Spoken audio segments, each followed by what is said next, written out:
Assalamualaikum warahmatullahi wabarakatuh. Anak-anak, hari ini kita akan melanjutkan kembali pelajaran Al-Quran hadis kita ya anak-anak. Silakan buka buku kalian halaman 72 ya.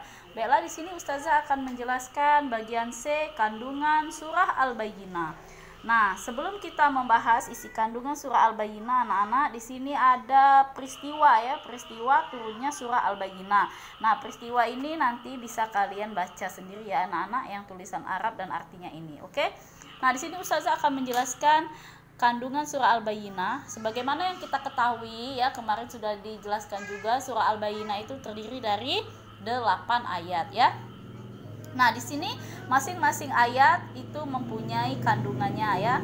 Nah, ayat pertama itu Allah menyebutkan ada 2 kelompok orang kafir ya anak-anak, yaitu kelompok ahli kitab dan kelompok orang-orang musyrik ya. Ahli kitab itu seperti orang Nasrani, Yahudi ya anak-anak.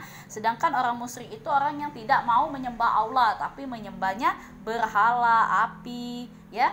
Nah, pada ayat kedua Allah menjelaskan tentang adanya seorang rasul dari Allah, yaitu siapa? Nabi Muhammad SAW. Dan seorang rasul itu yang membacakan lembaran-lembaran yang disucikan. Lembaran yang disucikan dimaksud adalah Al-Quran ya. Nah, selanjutnya pada ayat ketiga, di dalam Al-Quran itu terdapat isi kitab-kitab yang lurus, yaitu adil yang lurus, tidak ada kesalahan di dalamnya. Nah, karena Al-Quran itu berasal dari sisi Allah. Nah, jadi dengan kata lain, ayat pertama sampai ayat ketiga ini menjelaskan kondisi masyarakat pada saat itu.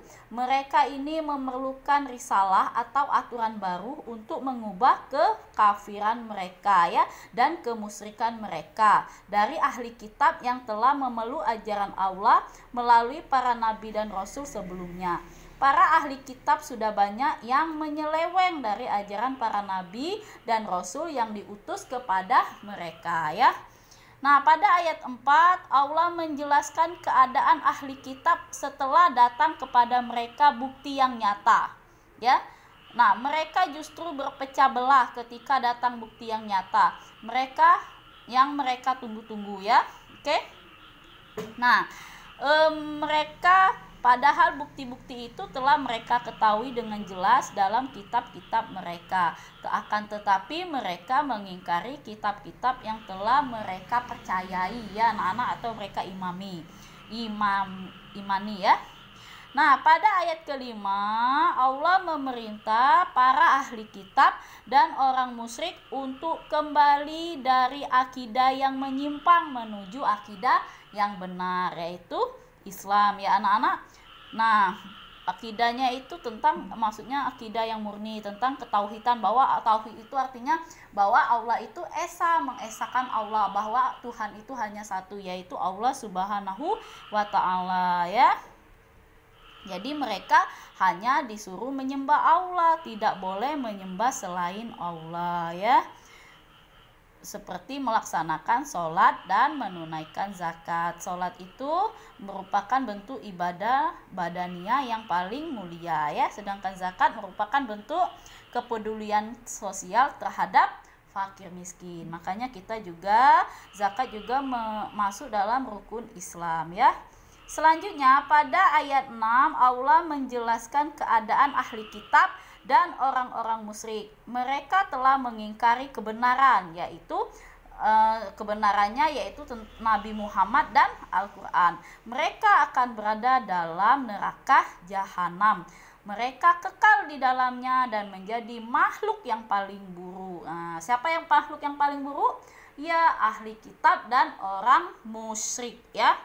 Sebaliknya, pada ayat ke-7 Allah mengabarkan keadaan orang-orang yang memiliki keimanan di dalam hati mereka ya, mengerjakan semua perintah Allah. Mereka disebutkan sebagai makhluk yang paling baik. Jadi orang yang bertakwa itu adalah makhluk yang paling baik. Nah, apa nanti balasannya anak-anak? Ya, pada ayat 8 Allah menjelaskan tentang balasan yang akan diterima oleh orang yang beriman dan beramal soleh, ya, orang yang bertakwa.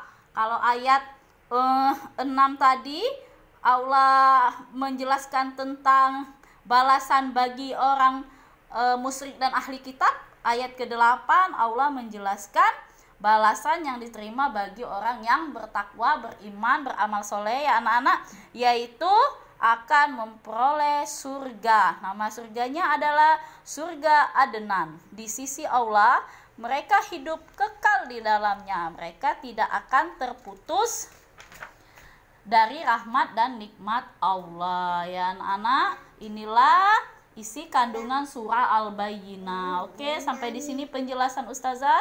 Ustazah akhiri, wassalamualaikum warahmatullahi wabarakatuh.